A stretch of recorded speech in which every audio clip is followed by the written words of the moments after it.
Resumen capítulo 28 del libro a los embajadores. El motín del platero en Éfeso.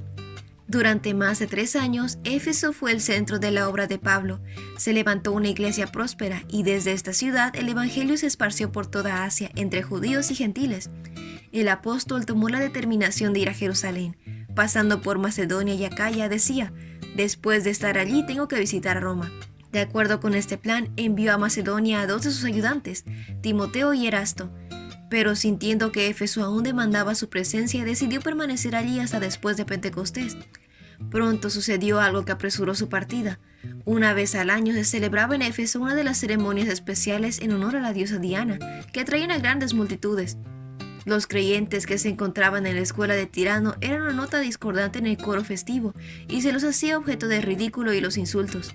Los labores de Pablo habían dado un golpe eficaz a la adoración pagana y hubo un decaimiento notorio en la abstinencia de las fiestas nacionales y el entusiasmo de los adoradores.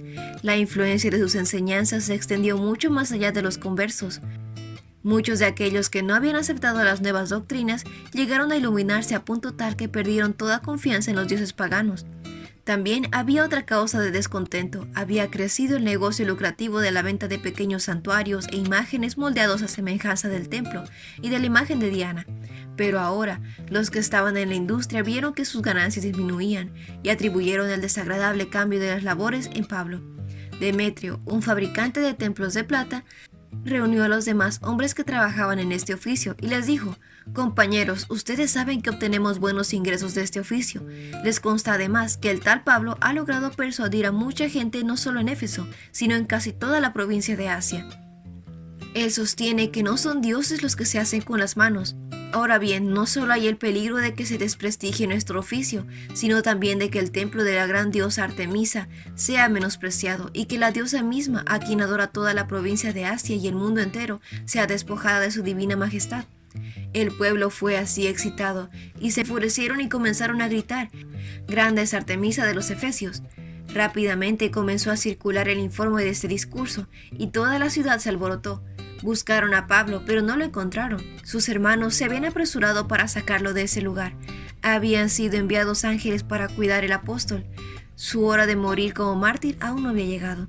Al fracasar en encontrar el objeto de su ira, la turba apresó a Gayo y Aristarco, compañeros de viaje de Pablo que eran de Macedonia, y se precipitaron en el teatro. Pablo, a una distancia no muy grande, pronto se enteró del peligro que corrían sus hermanos.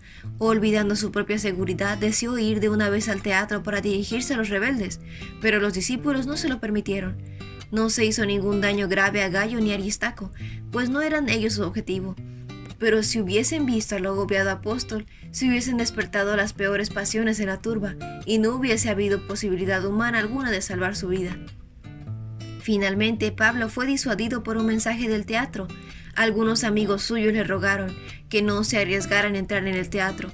El tumulto crecía cada vez más. Los judíos, ansiosos por mostrar que no eran simpatizantes de Pablo y su obra, trajeron a algunos de su grupo para presentar el asunto ante el pueblo. El orador elegido fue Alejandro, un herrero que Pablo más adelante mencionó como alguien que le hizo mucho daño.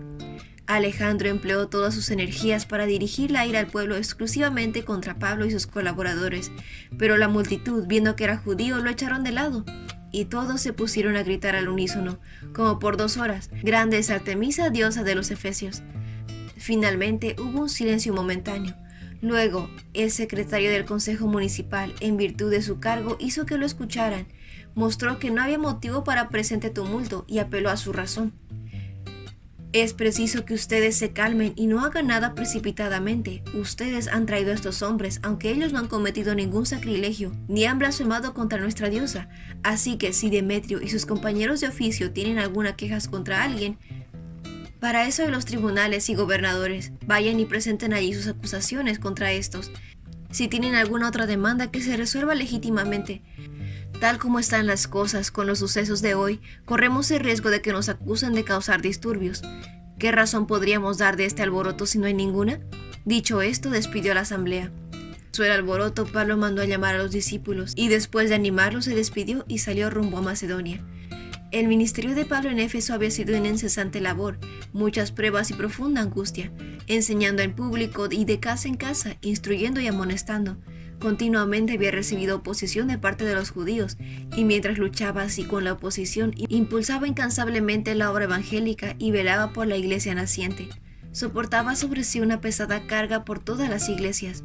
Siempre que tenía oportunidad escribía a las iglesias amonestando y aconsejando, advirtiendo y animando. En estas cartas a veces se vislumbraban destellos ocasionales de su sufrimiento por causa de Cristo.